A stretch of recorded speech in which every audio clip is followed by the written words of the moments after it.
Hello students. So here is the solution for assignment 4.1 where we are trying to solve quadratic equation. Right. So here are the first few questions just to kick things off. As you can see, the questions here, the quadratic, they are already factorized, right? So what you do is when you factorize the quadratic equation, each factor, okay, could be a zero, right? So in the first case, when we factorize, we have x multiplied with x minus 5 equals 0. That gives us x equals 0, or x minus 5 equals 0, resulting in x being 0 or 5. So using the same idea, right? So we have 3x here equals to 0, or x plus 2 equals to 0. That gives us x equals to 0, or x equals to negative 2. Continuing here, you have x plus 6 equals to 0, or x minus 1 equals to 0, resulting in x equals to negative 6, or x equals to 1, right? And for part D, this time round, okay, there's some coefficient in front of x, but it's the same idea, right? So if 2x plus 5 is equal to 0, that means 2x is negative 5, that gives us x is negative 5 over 2. So same here, 3x minus 1 equals to 0, that means 3x is equals to 1, x equals to 1/3. Part E, this time round we need to factorize ourselves. So you actually are supposed to have learned this in the Pyro chapter. So you factorize this, we have x minus 4 multiplied with x minus 1. So x minus 4 equals to 0. That means x equals to 4, or x minus 1 equals to 0, x equals to 1, right? Now part F, slightly more complex question because the coefficient of x squared is actually 6. So there's a few different combination, right? However, if you use the cross method, you can test it out and obtain the correct combination. That gives us 3x minus 5 multiplied by 2x plus 3, resulting in 3x minus 5 equals to 0, x equals to 5 over 3, or 2x plus 3 equals to 0, resulting in x equals to negative 3 over 2, right? For part G, here we need to do some rearranging first. So one of the things that was mentioned in class is that the right hand side of the quadratic equation, we have to make it 0, right? So in this case, we need to subtract 17x from both sides of the equation, resulting in 3x squared minus 17x plus 10 equals 0. Factorize it. Okay, so 3x minus 2 equals 0, resulting in x equals to 2/3, or x minus 5 equals to 0. That gives us x equals to 5. Part H, this time round, here's something that, again, to test our understanding of the fact that the right hand side, we want it to be 0. So in this case, we have to expand this first. So we have 9y minus 9y squared, and then, okay, we rearrange it. So in this case, we can shift everything to the other side. So we subtract 9y and add 9y squared. So we have 9y squared minus 9y plus 2 equals to 0. Factorize 3y minus 1 multiply with 3y minus 2 equals to 0. So 3y minus 1 equals to 0, y equals to 1/3, or 3y minus 2 equals to 0, y equals to 2/3.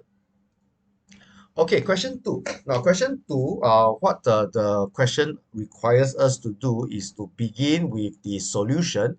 And from the solution, we work backwards and obtain a suitable quadratic equation. So here they tell us that x is equals to 4, or x equals to negative 3. So that means x minus 4 is 0, x plus 3 is 0.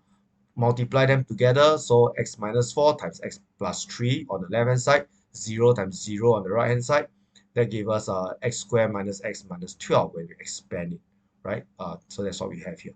Now, for part B, there's only one solution.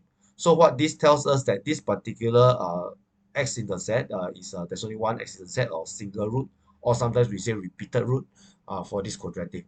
So same thing from here, we just multiply by 2, 2x equals to 1 because we prefer integers, yeah? So 2x minus 1 equals to 0. If we want to make it a quadratic, we could square both sides. So 2x minus 1 squared equals to 0 squared. 0 squared is still 0, right? So expand it, we have 4x squared minus 4x plus 1 equals to 0.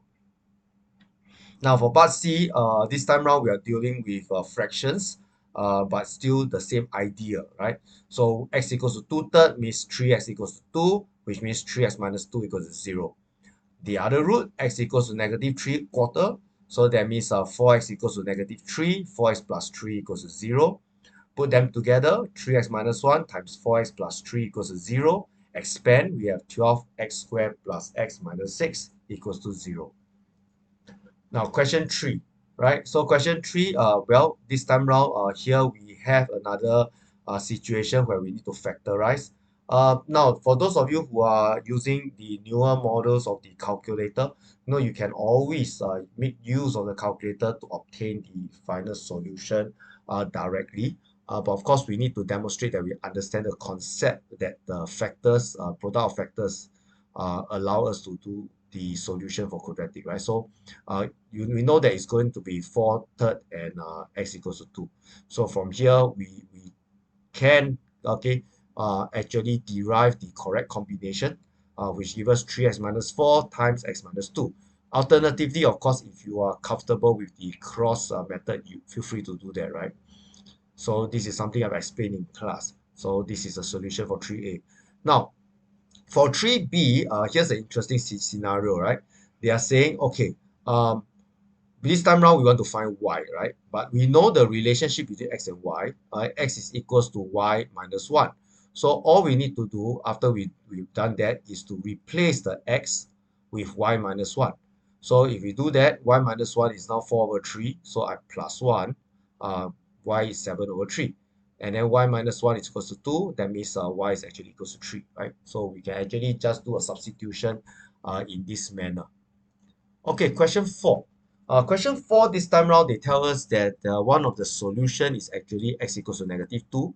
So to find the unknown, we just replace the variable x with negative 2 and simplify the entire equation, right? So that's what we do. We substitute x for negative 2 and then we simplify. Okay, we will discover that k is actually equals to 7. So now that we know that k equals to 7, we can write it again. 7x squared plus 13x minus 2 is equals to 0. That's all good. Factorize, right? X plus 2 times 7x minus 1. Each part is equals to 0. That result in x equals to negative 2 and x equals to 1 over 7.